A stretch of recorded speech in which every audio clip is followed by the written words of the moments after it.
Vuestra salvación. Vuestra salvación. Filipenses 2:12.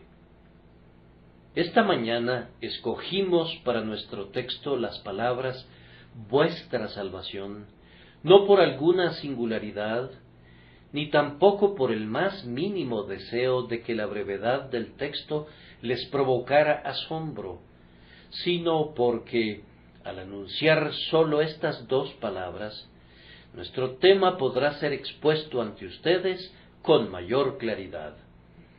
Si hubiera tomado virtualmente todo el versículo, no habría podido exponerlo sin distraer su atención del tópico que ahora apremia a mi corazón.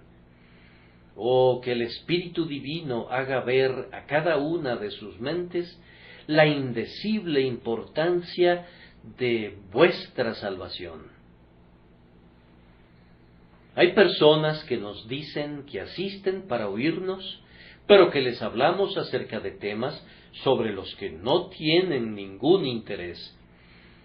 Ustedes serían incapaces de presentar esa misma queja hoy, pues únicamente hablaremos de vuestra salvación, y no hay nada que pudiera concernirles más. A veces se dice que los predicadores seleccionan frecuentemente temas muy imprácticos. Hoy no podrían oponer una objeción de esa naturaleza, pues nada podría ser más práctico que nuestro tema. Nada podría ser más necesario que exhortarlos a ocuparse de vuestra salvación. Incluso hemos escuchado decir que los ministros se deleitan en temas abstrusos, en dogmas contradictorios y en misterios que sobrepasan toda comprensión, pero esta mañana nosotros hemos de navegar consistentemente a lo largo de una ruta muy apacible. Hoy no hay doctrinas sublimes ni profundas elucubraciones que pudieran dejarlos perplejos. Sólo serán llamados a considerar vuestra salvación, un tema muy simple y muy sencillo, por cierto, pero que, no obstante, es el tema más trascendental que pudiera ser expuesto ante ustedes. Buscaré palabras sencillas y frases simples que sean apropiadas para la sencillez y la simplicidad del tema, para evitar cualquier distracción motivada por el lenguaje del predicador, y para promover pensamientos exclusivamente relacionados con este tema único, exclusivo e indiviso, vuestra salvación. Les pido a todos ustedes, como hombres razonables que no se perjudicarían ni se descuidarían a ustedes mismos, que me presten su más solemne atención. Ahuyenten a los enjambres de vanidades que zumban en torno suyo, y cada quien piense por sí mismo sobre su propia salvación.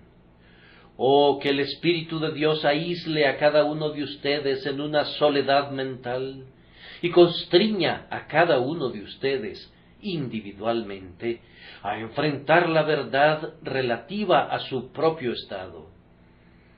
Cada hombre aparte y cada mujer aparte, el Padre aparte y el Hijo aparte, vengan ahora delante del Señor en pensamiento solemne, y nada deberá ocupar su atención, excepto esto, vuestra salvación. Vamos a comenzar la meditación de esta mañana notando la materia bajo consideración, la salvación. Salvación es una palabra grandiosa que no siempre es entendida, que es a menudo desvalorizada y cuya médula es desdeñada. Salvación es una materia que concierne a todos los presentes. Todos nosotros caímos en nuestro primer padre, todos nosotros hemos pecado personalmente y todos nosotros pereceremos a menos que encontremos la salvación. La palabra salvación contiene en sí la liberación de la culpa de nuestros pecados pasados. Cada uno de nosotros ha quebrantado la ley de Dios, más o menos flagrantemente. Todos nosotros hemos rodado cuesta abajo, aunque cada uno ha elegido un camino diferente. La salvación trae consigo la supresión de nuestras transgresiones pasadas, la absolución de la criminalidad y la exoneración de toda culpabilidad, para ser aceptados ante el grandioso juez. ¿Qué hombre en su sano juicio negaría que el perdón constituya una indecible y deseable bendición? Pero la salvación significa algo más que eso. Incluye la liberación del poder del pecado. A todos nosotros nos encanta el mal, naturalmente, y por eso corremos golosamente tras él.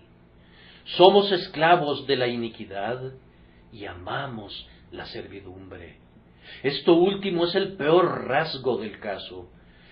Pero cuando llega la salvación, el hombre es liberado del poder del pecado, aprende que es malo y lo considera como tal, lo detesta, se arrepiente de haber estado alguna vez enamorado de él, le da la espalda y por medio del Espíritu de Dios se convierte en un amo de sus concupiscencias, coloca a la carne debajo de sus pies y se remonta hacia la libertad de los hijos de Dios. Hay muchos seres a quienes no les importa tal cosa. Si en eso consistiera la salvación, no darían ni un centavo por ella. Aman a sus pecados, se regocijan al seguir los designios y las imaginaciones de sus propios corazones corruptos. Sin embargo, tengan la seguridad de que esta emancipación de los malos hábitos, de los deseos impuros y de las pasiones carnales, es el punto principal de la salvación, y si no poseyéramos esa emancipación, no gozaríamos de la salvación, ni tampoco podríamos gozar de la salvación en sus otras ramificaciones. Amado oyente, ¿posees tú la salvación del pecado?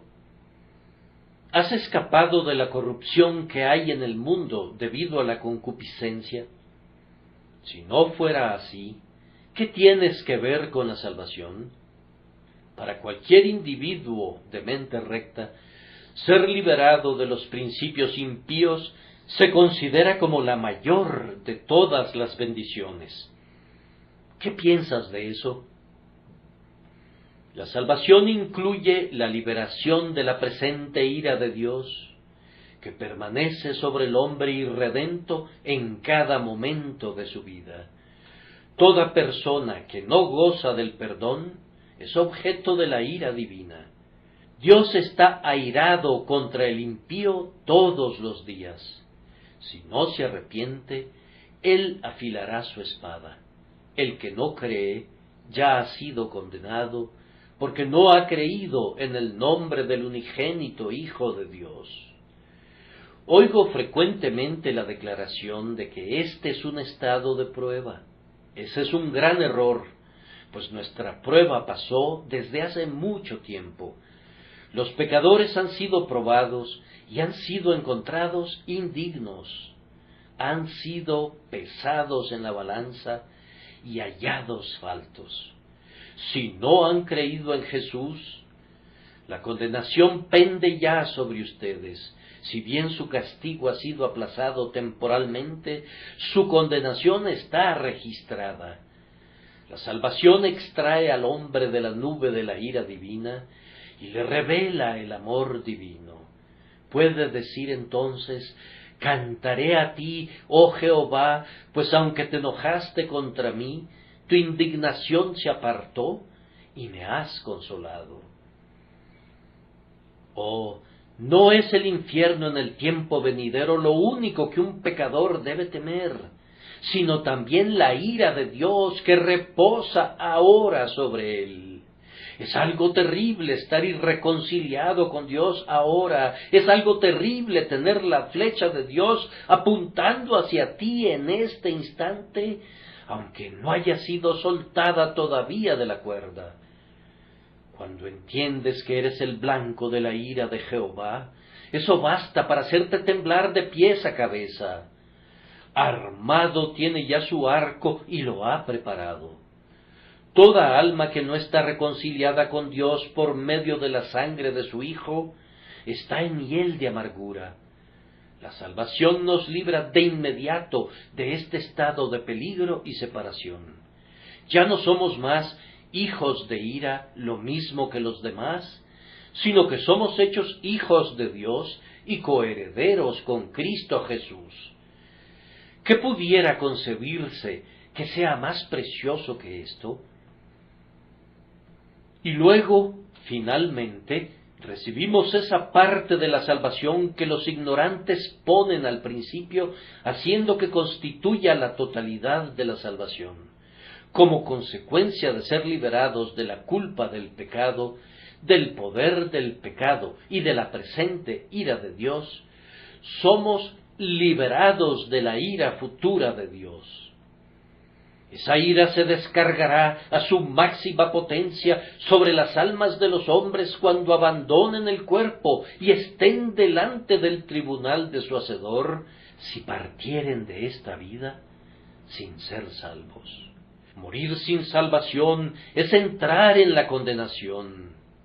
Donde la muerte nos deja, allí nos encuentra el juicio, y donde el juicio nos encuentra, la eternidad nos ha de conservar por los siglos de los siglos. El que es inmundo, sea inmundo todavía, y quien es desventurado como castigo por ser inmundo, será irremediablemente desventurado todavía.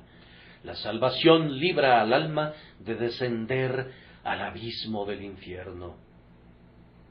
Nosotros, siendo justificados, ya no estamos más sujetos al castigo, porque ya no somos susceptibles de ser acusados de culpa. Cristo Jesús soportó la ira de Dios para que nosotros no tuviéramos que soportarla jamás. Él consumó una plena expiación ante la justicia de Dios por los pecados de todos los creyentes.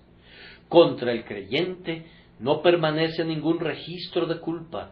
Sus transgresiones son borradas, pues Cristo Jesús terminó con la transgresión, puso un fin al pecado e introdujo una justicia sempiterna.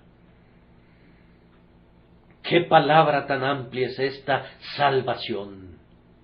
Es una triunfante liberación de la culpa del pecado, de su dominio, de su maldición, de su castigo y al final de su existencia misma. La salvación es la muerte del pecado, es su entierro, es su aniquilación, sí, y es la propia erradicación de su memoria, pues así dijo el Señor: nunca más me acordaré de sus pecados y transgresiones. Amados oyentes, yo estoy seguro de que este es el tema más enjundioso que yo pudiera presentarles, y por tanto no podría estar satisfecho a menos que vea que los prende y los hace firmemente. Yo les ruego que le presten una diligente atención a este tema, que es el más apremiante de todos. Si mi voz y mis palabras no pueden atraer su más plena atención, desearía entonces quedarme mudo, para que otro implorador, poseedor de un lenguaje más sabio, los incite a una más íntima consideración de este asunto. Me parece que la salvación es un tema de primordial importancia, cuando pienso en lo que es en sí misma, y por esta razón la he expuesto de entrada ante sus ojos, pero podría ayudarles a recordar su valor si consideraran que Dios el Padre tiene en un alto concepto a la salvación. Ya estaba en su mente antes de que la tierra existiera.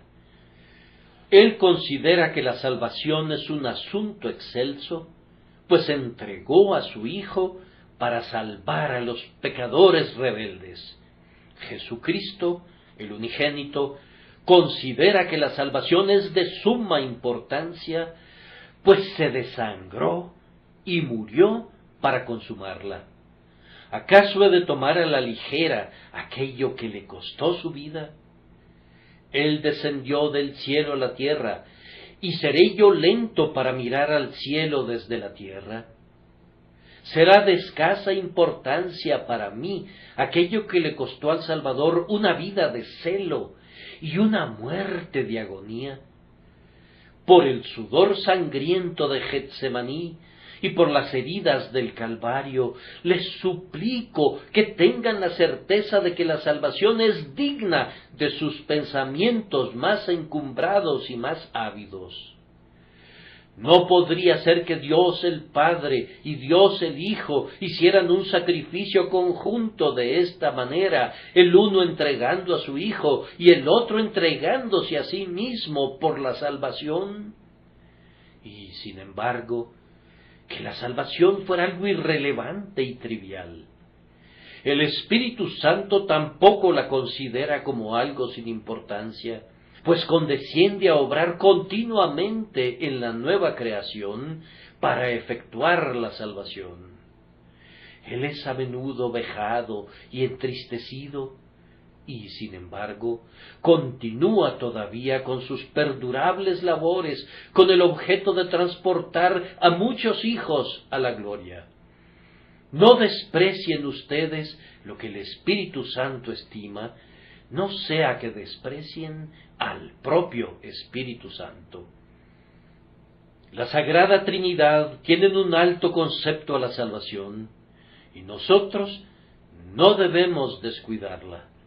Yo les suplico a quienes siguen sin concederle ninguna importancia a la salvación, que recuerden que nosotros, los que tenemos que predicarles a ustedes, no nos atrevemos a restarle importancia. Entre más vivo, más siento que si Dios no me hiciera fiel como ministro, bueno me fuera no haber nacido nunca. Qué terrible pensamiento es que he sido puesto como atalaya para advertir a sus almas, y si no les advirtiera debidamente, la sangre de ustedes sería colocada a mi puerta. Mi propia condenación ya sería lo suficientemente terrible, pero sería peor tener los bordes de mis vestidos manchados con su sangre. Que Dios salve a cualquiera de sus ministros de ser encontrado culpable de las almas de los hombres.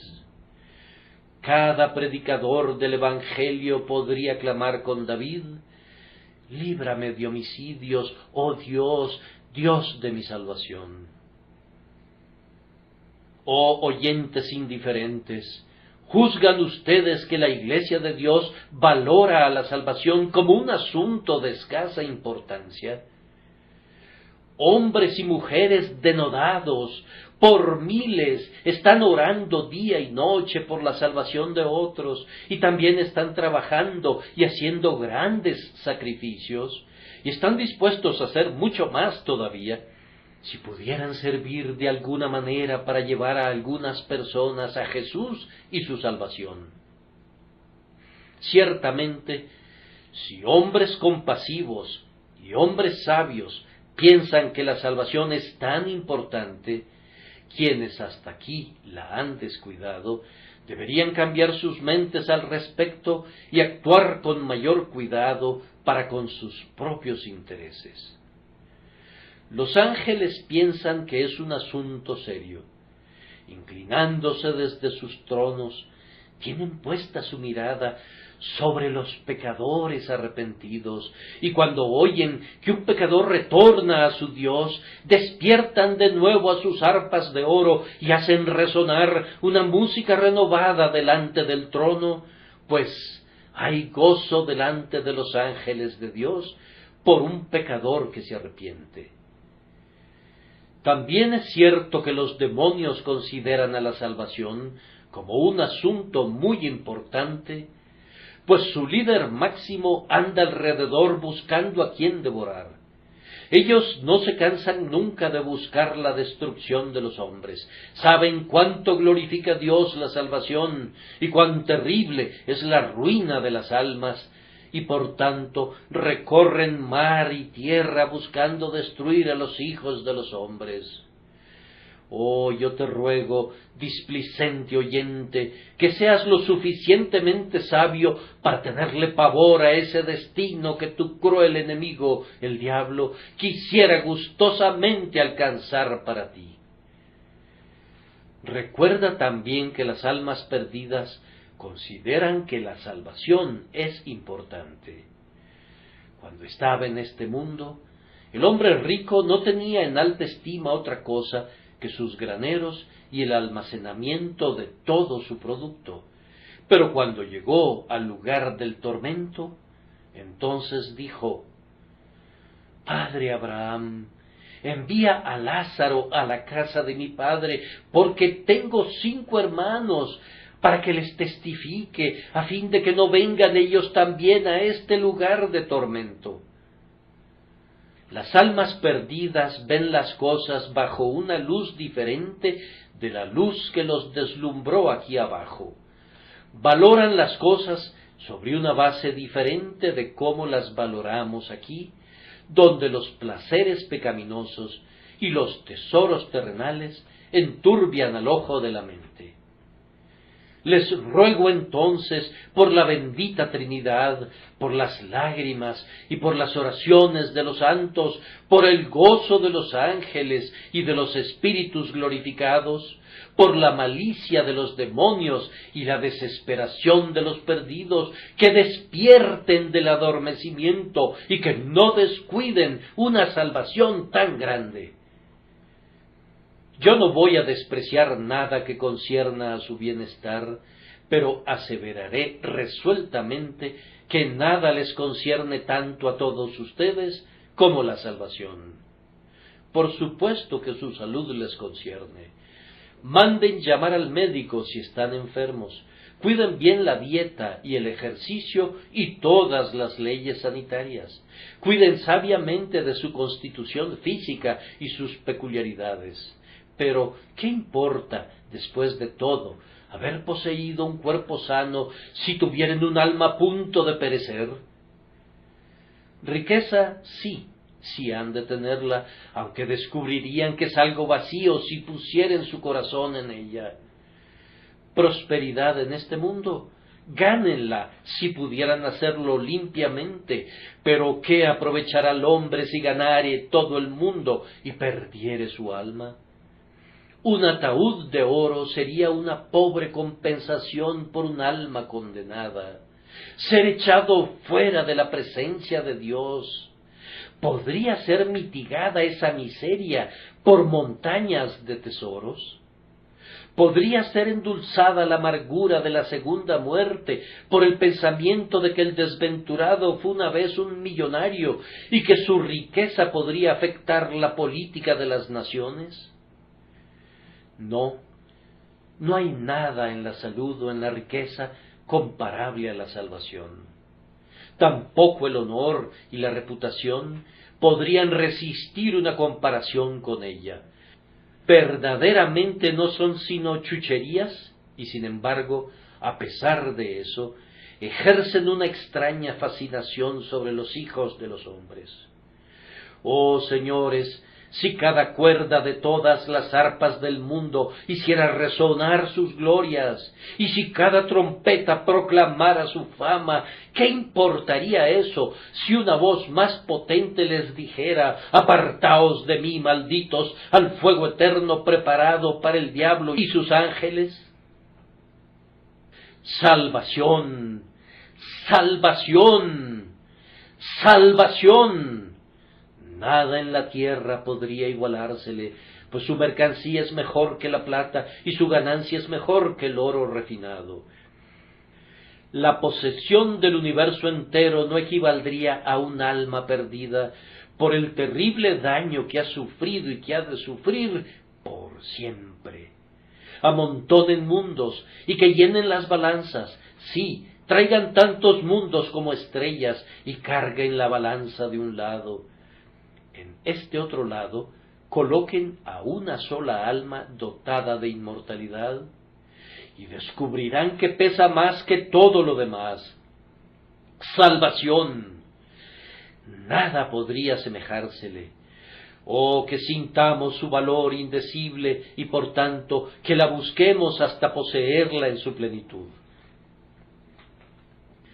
Pero ahora debemos proseguir a un segundo punto de consideración y oro pidiéndole a Dios el Espíritu Santo que lo grabe en nosotros, y es: ¿a quién le pertenece este asunto? Ya hemos visto cuál es el asunto, la salvación. Ahora consideren de quién es. Vuestra salvación. En esta hora, ninguna otra cosa debe ocupar sus pensamientos excepto sólo este asunto intensamente personal, y yo le imploro al Espíritu Santo que mantenga fija la atención de sus mentes en este único punto. Si eres salvo, será tu propia salvación y tú mismo la gozarás. Si no eres salvo, el pecado que ahora cometes es tu propio pecado y su culpa es tu propia culpa.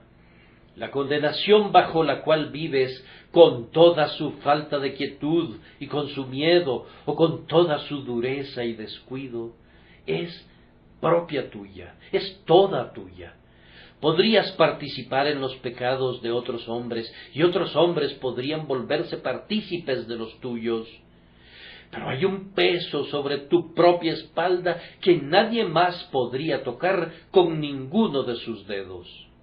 Hay una página en el libro de Dios en la que tus pecados están registrados aisladamente, sin mezclarse con las transgresiones de tus semejantes. Ahora, amado, tienes que obtener un perdón personal por todo ese pecado, o estarás arruinado para siempre.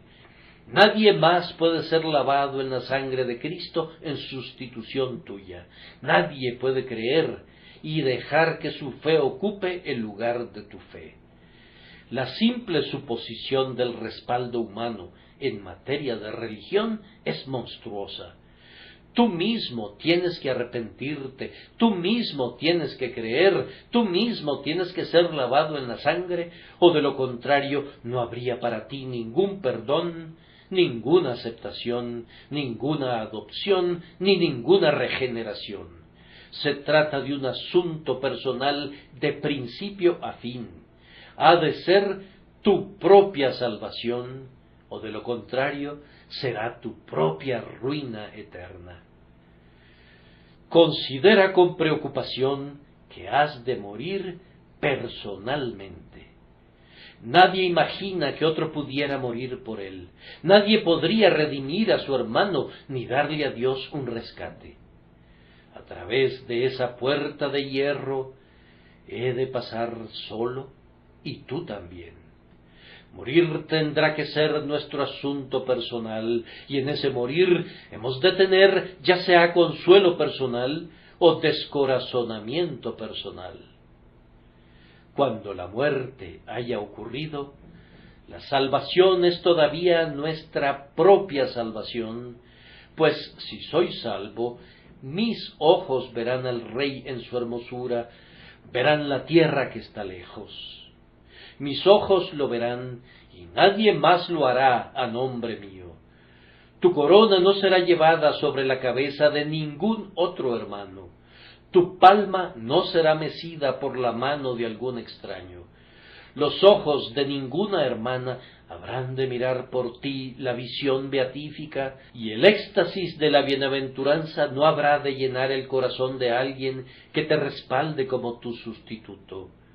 Hay un cielo personal para el creyente personal en el Señor Jesucristo.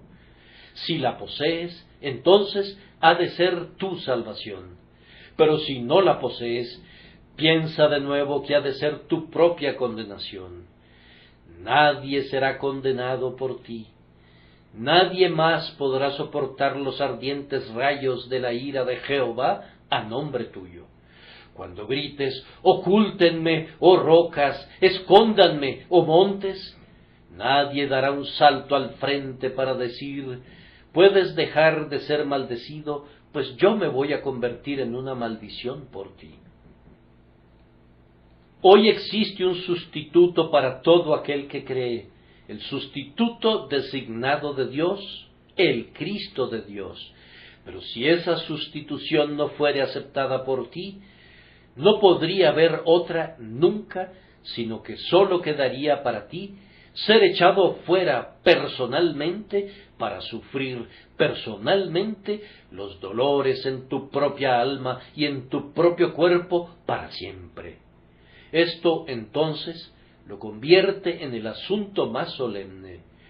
Oh, sean sabios y ocúpense de su propia salvación. Podrías ser tentado hoy, y muy probablemente olvidarías tu propia salvación al ser influenciado por pensamientos de otras personas. En este tema, todos nosotros somos muy propensos a mirar hacia el exterior y no a mirar a casa. Permíteme suplicarte que reviertas el proceso y que hagas que todo aquello que te ha inducido a descuidar tu propio viñedo sea tornado en la dirección opuesta y te conduzca a comenzar por casa y a ocuparte de tu propia salvación. Tal vez ustedes moren en medio de los santos de Dios y hayan sido propensos a encontrarles fallas, aunque por mi parte puedo decir que ellas son las personas con quienes deseo vivir y con quienes deseo morir. Tu pueblo será mi pueblo y tu Dios mi Dios. Oh, pero si tú vives en medio de los santos, ¿no deberías ocuparte en tu propia salvación? Comprueba que verdaderamente eres uno de ellos y no alguien que simplemente está registrado en el libro de registros de la Iglesia. Que eres alguien que está realmente grabado en las palmas de las manos de Cristo, que no eres un falso profesante, sino un real poseedor de la salvación, que no eres un mero portador del nombre de Cristo, sino un portador de la naturaleza de Cristo. Si vives en una familia que goza de la gracia, ten cuidado, no sea que vayas a ser separado de ellos eternamente. ¿Cómo podrías soportar ir de un hogar cristiano al lugar de tormento? Que las ansiedades de los santos te guíen a estar ansioso, que sus oraciones te conduzcan a la oración, que su ejemplo censure tu pecado y que sus gozos te atraigan hacia el Salvador de tu familia. Oh, ocúpate de esto. Pero tal vez vivas mayormente en medio de hombres impíos, y la tendencia de tu conversación con los impíos te lleve a pensar en las banalidades, en las trivialidades y en las iniquidades de esta vida. No permitas que eso suceda, antes bien di, oh Dios, aunque me encuentro en medio de estas personas, no arrebates con los pecadores mi alma, ni mi vida con hombres sanguinarios.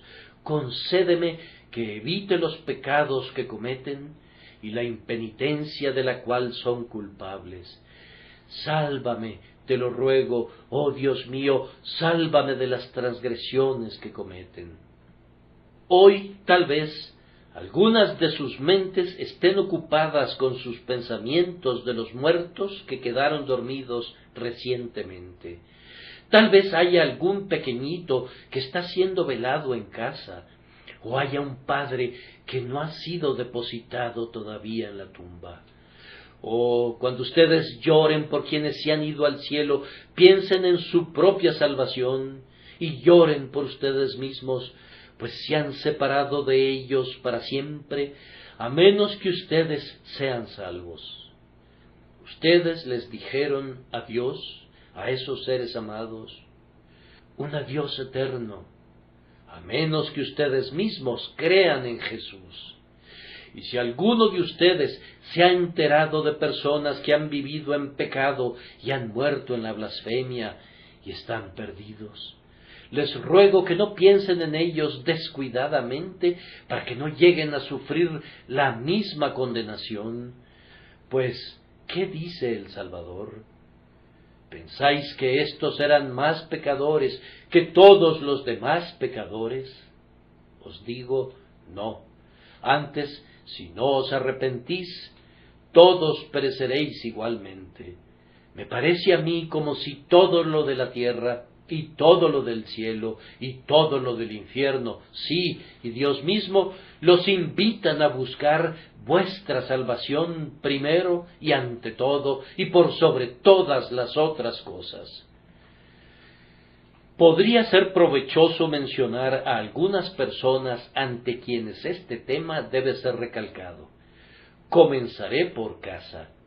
Hay una gran necesidad de apremiar este asunto con los cristianos con cargos oficiales, tal como soy yo, tal como son mis hermanos, los diáconos y los ancianos.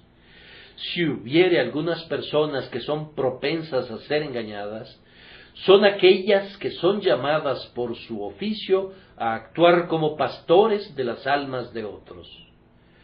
Oh, hermanos míos, es tan fácil imaginar que porque soy un ministro y porque tengo que tratar con cosas santas, por eso yo estoy seguro.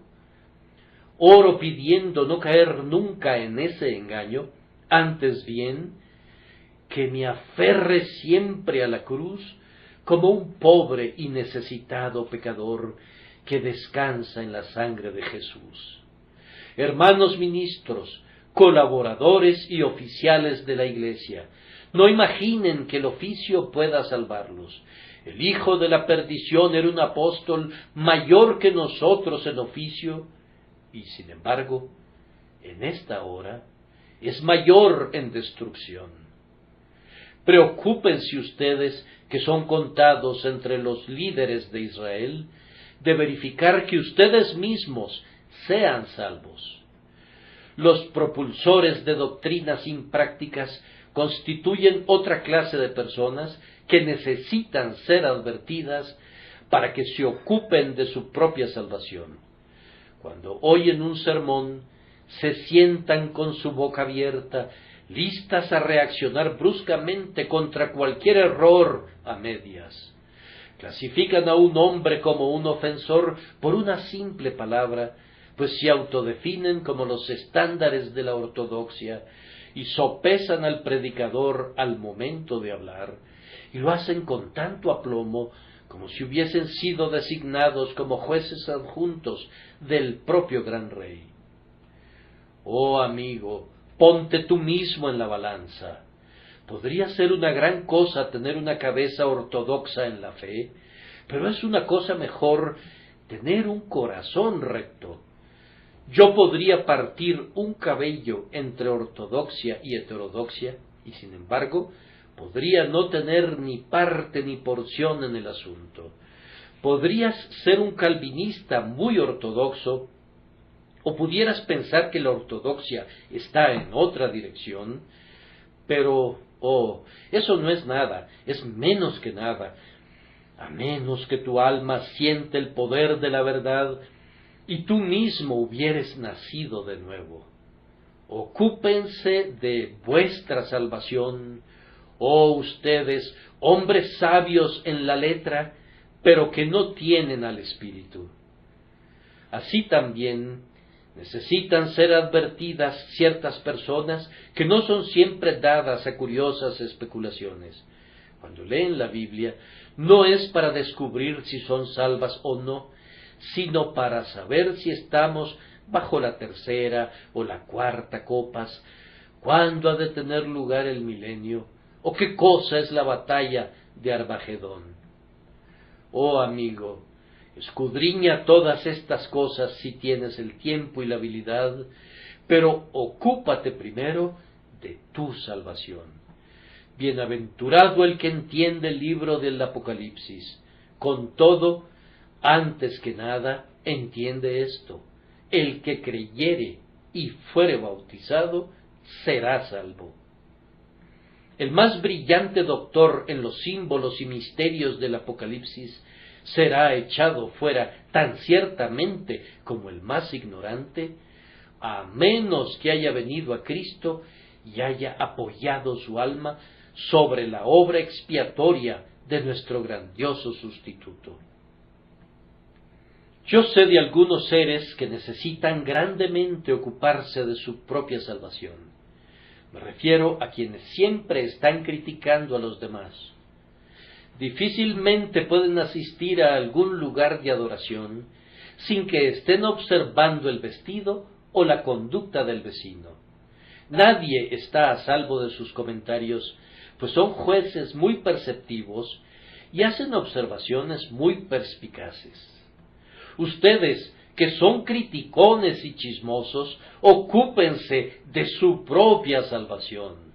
Ustedes condenaron a un ministro el otro día por una supuesta falta, y sin embargo, él es un amado siervo de Dios que mora cerca de su Señor.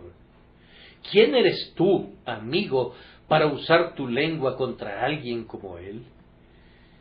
El otro día, una pobre cristiana humilde fue el blanco de tu murmuración y de tu calumnia, al punto de que heriste su corazón. Oh, ocúpate de ti mismo, ocúpate de ti mismo. Si esos ojos que miran externamente de manera tan incisiva miraran algunas veces interiormente, podrían ver un espectáculo que los dejaría ciegos de horror.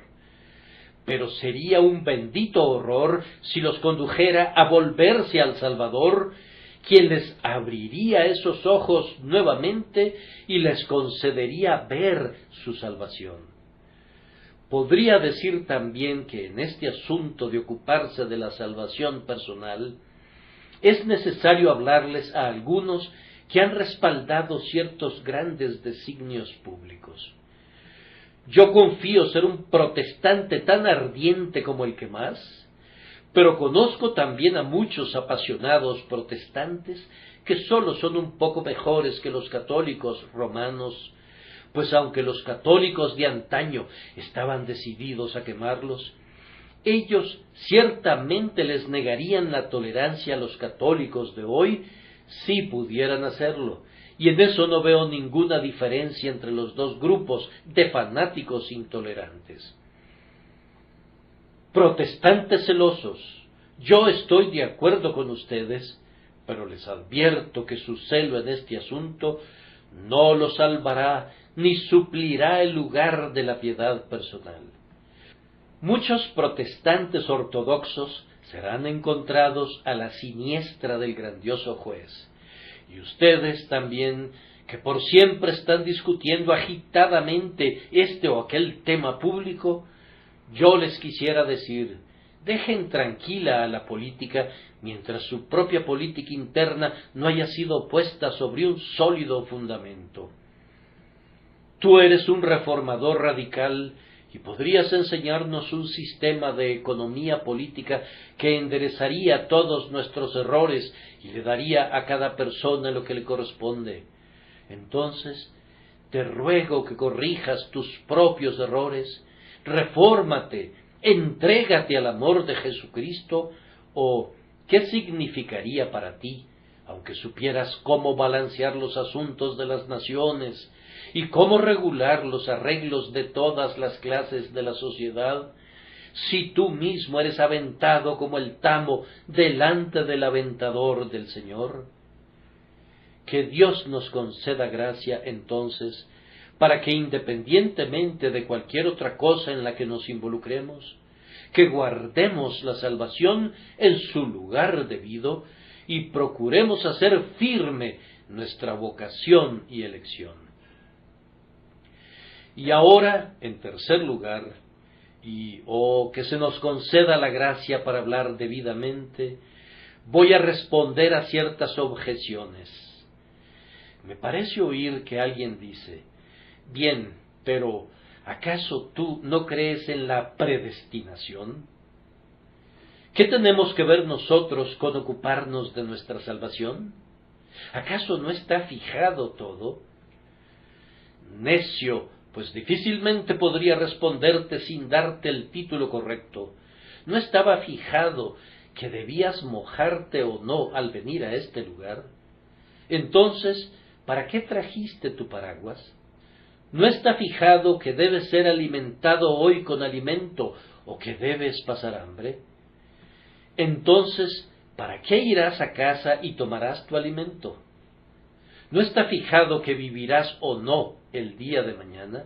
Por tanto, ¿habrías de cortarte la garganta? No, tú no razonas tan perversamente, tan neciamente acerca del destino en referencia a cualquier otra cosa excepto a tu propia salvación. Y tú sabes que no se trata de razonamiento, sino de una simple perorata. Esta es toda la respuesta que te daré y toda la que mereces. Alguien más dice, para mí es un problema ocuparme de mi propia salvación. ¿Acaso tú no crees en la plena seguridad? ¿Acaso no hay personas que saben que son salvas más allá de toda duda? Sí, bendito sea Dios, y yo espero que haya muchas de esas personas aquí presentes ahora.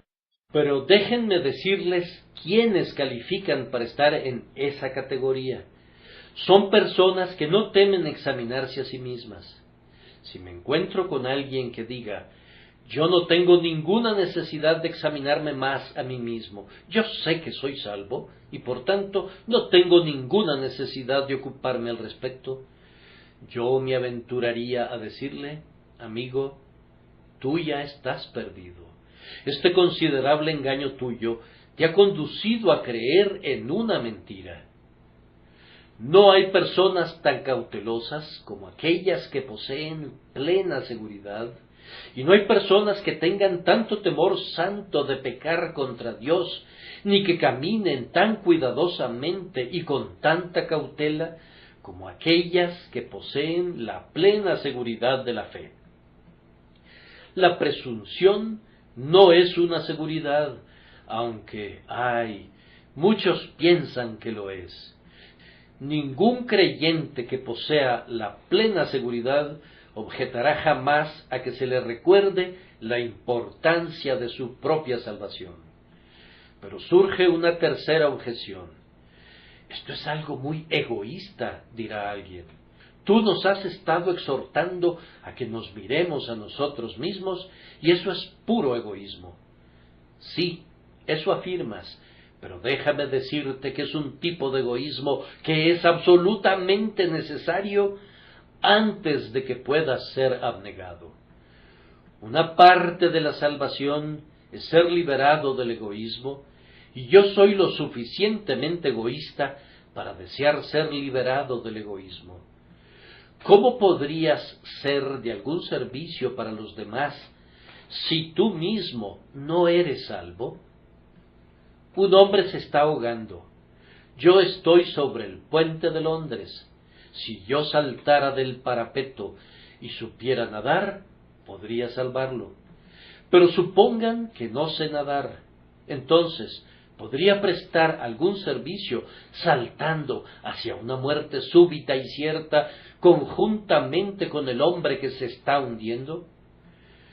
Yo estoy descalificado para ayudarle mientras no tenga la habilidad de hacerlo. Hay una escuela por allá. Bien, la primera indagación de quien ha de ser el maestro debería ser, ¿sé yo mismo aquello que profeso enseñar?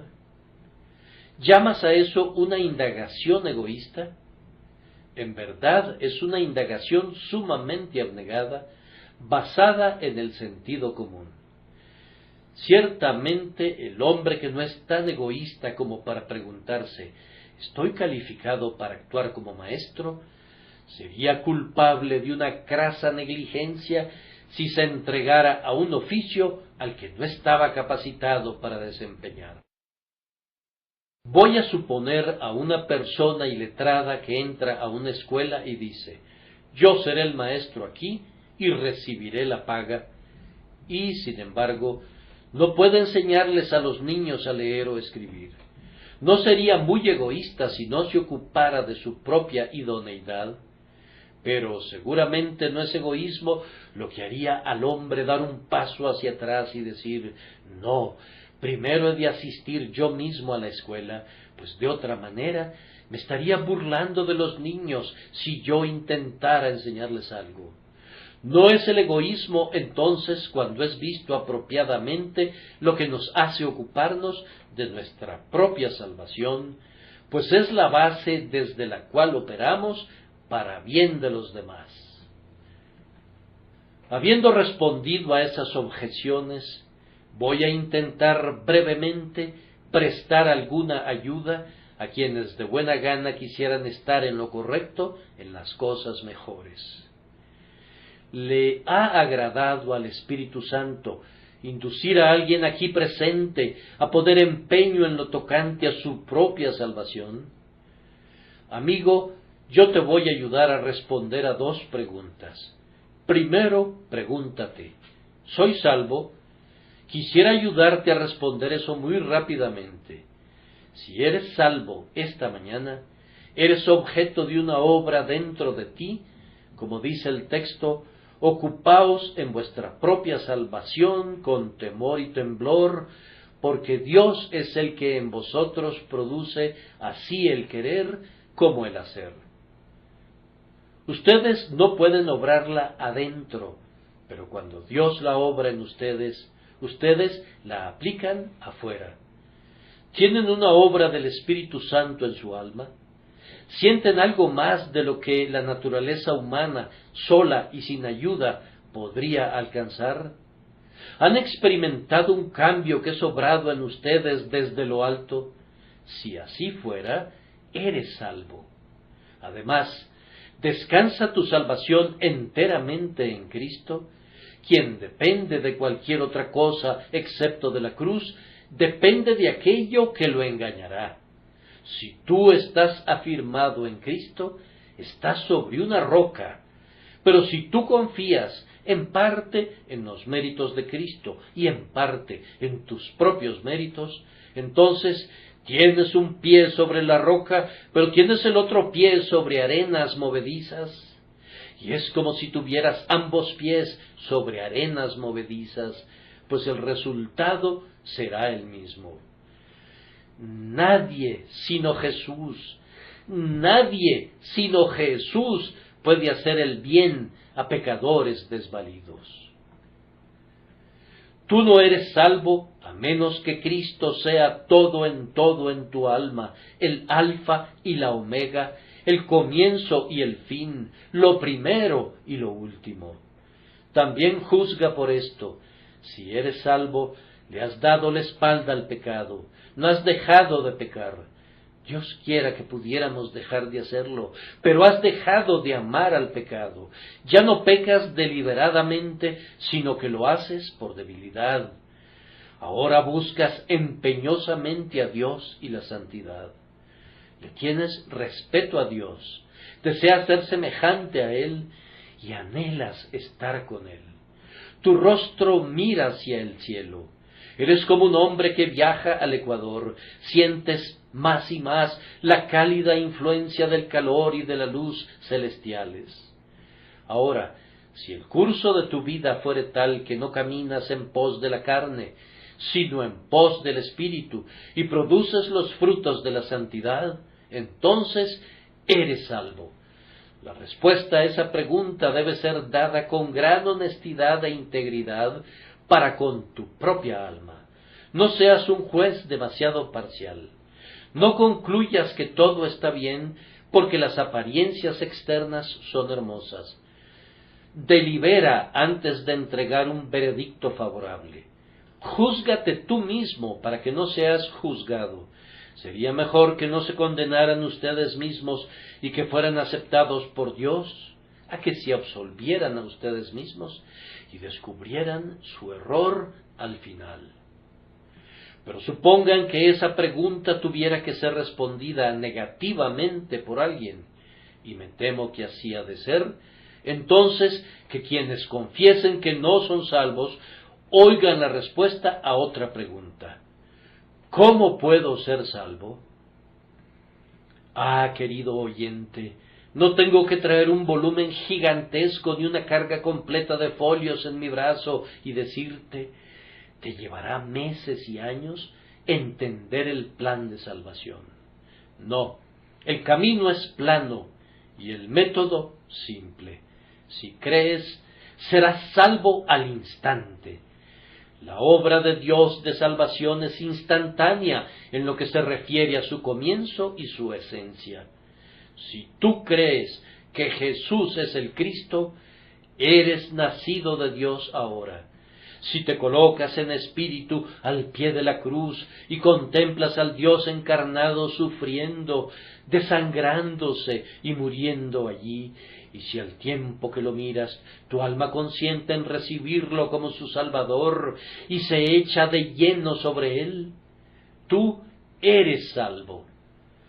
Cuán vívidamente viene a mi memoria en esta mañana el momento en que creí en Jesús por primera vez. Es el acto más simple que mi mente haya realizado jamás, y sin embargo ha sido el más maravilloso, pues el Espíritu Santo lo obró en mí. Simplemente se trató de acabar con la confianza en mí mismo y de acabar con la confianza en cualquier otra cosa excepto en Jesús, y poner mi confianza indivisa únicamente en Él y en su obra. Mi pecado me fue perdonado en aquel instante y fui salvado, y anhelo que suceda lo mismo contigo, amigo mío, precisamente contigo, si tú también confías en el Señor Jesús. Vuestra salvación será obtenida mediante ese único acto simple de fe, y a partir de ese momento será guardada por el poder de Dios mediante la fe para alcanzar salvación, y tú hollarás el camino de la santidad hasta que llegues a estar donde Jesús está en la bienaventuranza sempiterna. Que Dios nos conceda que ni una sola alma salga de este lugar sin ser salva. Incluso ustedes, niñitos aquí presentes, ustedes, adolescentes, ustedes, muchachos y muchachas jóvenes, yo oro pidiendo para que desde temprano en sus vidas se ocupen de su propia salvación. La fe no es una gracia para la gente vieja únicamente, ni para sus padres y madres únicamente. Si sus corazoncitos miraran a Él, que fue el santo niño Jesús, aunque sólo conocieran un poco, pero si confiaran en Él, la salvación será suya. Yo oro pidiendo que para ustedes, que son todavía jóvenes, su propia salvación se convierta, mientras sean todavía jóvenes, en un asunto de gozo, porque la han confiado en las manos de su Redentor. Ahora debo concluir, pero todavía me apremian uno o dos pensamientos. Debo expresarlos antes de sentarme. Yo quisiera exhortar a cada persona aquí presente para que se ocupe en este asunto de su propia salvación. Hazlo, te lo suplico, con todo denuedo, pues nadie podría hacerlo por ti. Le he pedido a Dios por tu alma, mi querido oyente, y le pido poder tener una respuesta de paz concerniente a ti. Pero a menos que tú también ores, vanas serían mis oraciones. Tú recuerdas las lágrimas de tu madre. Has atravesado el océano desde aquellos días y te has adentrado en las profundidades del pecado, pero recuerdas cuando solías decir tus oraciones junto a sus rodillas, y cuando ella agregaba amorosamente, amén, y besaba a su muchacho y lo bendecía, y oraba pidiendo que pudiera conocer al Dios de su madre. Aquellas oraciones por ti resuenan en los oídos de Dios, pero es imposible que pueda ser salvado jamás, a menos que se diga de ti, he aquí, Él ora.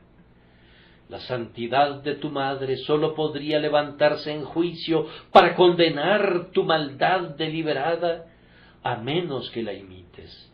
Las sinceras exhortaciones de tu padre sólo confirmarían la justa sentencia del juez, a menos que les prestes atención y tú mismo consideres y pongas tu confianza en Jesús.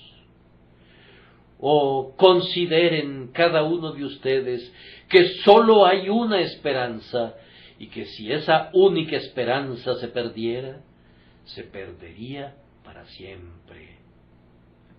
Un comandante que es derrotado en una batalla intenta otra y espera poder ganar todavía la campaña. Tu vida es tu única batalla y si se perdiera, estaría perdida por siempre jamás. El hombre que estaba en la bancarrota ayer retoma otra vez los negocios con un animoso corazón y espera tener éxito todavía. Pero en el negocio de esta vida mortal, si eres encontrado en estado de quiebra, estarás en bancarrota por los siglos de los siglos.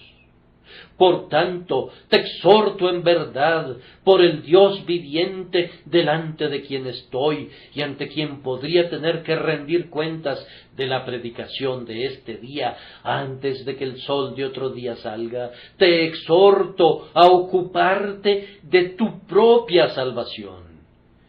Que Dios les ayude para que nunca cesen de buscar a Dios hasta saber por el testimonio del Espíritu que en verdad han pasado de muerte a vida. Ocúpense de ello ahora, ahora, ahora, ahora. En este preciso día llega la voz de la advertencia para algunos de ustedes proveniente de Dios. Y llega con un énfasis especial, pues la necesitan grandemente, ya que su tiempo es limitado. ¿Cuántos han pasado a la eternidad durante esta semana? Ustedes mismos podrían partir de la tierra de los vivos antes del próximo domingo. Yo supongo, de conformidad al cálculo de probabilidades, que de esta audiencia hay varias personas que habrán de morir dentro del mes siguiente. No estoy haciendo conjeturas ahora, sino que de acuerdo a todas las probabilidades, estos miles de personas presentes no podrán reunirse de nuevo si piensan que todos lo harán.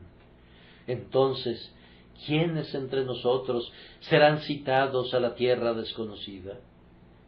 ¿Serás tú, joven doncella, que has estado riéndote de las cosas de Dios? ¿Será que el comerciante que está allá, que no tiene el tiempo suficiente para la religión? ¿Serás tú, amigo mío extranjero, que has cruzado el océano para tomar unas vacaciones? ¿Serás transportado de regreso a tu patria, convertido en un cadáver? Yo en verdad los conjuro a que consideren esto ustedes mismos, todos ustedes. Ustedes que habitan en Londres recordarán que hace años, cuando el cólera barría a lo largo de nuestras calles, algunos de nosotros estuvimos en medio de todo y vimos caer a muchos en torno nuestro como si hubiesen sido tocados por una flecha invisible aunque mortal. Se dice que esa enfermedad se encamina hacia acá de nuevo. Se dice que está barriendo rápidamente desde Polonia y a través del continente. Y si llegara y se apoderara de algunos de ustedes, ¿estarían listos a partir? Incluso si esa forma de muerte no afligiera a nuestra ciudad, como pido que así pase, con todo, la muerte está siempre dentro de nuestras puertas y la pestilencia camina en medio de las tinieblas cada noche. Entonces, consideren sus caminos. Así dice el Señor, y con sus palabras concluyo este discurso. Prepárate para venir al encuentro de tu Dios, oh Israel.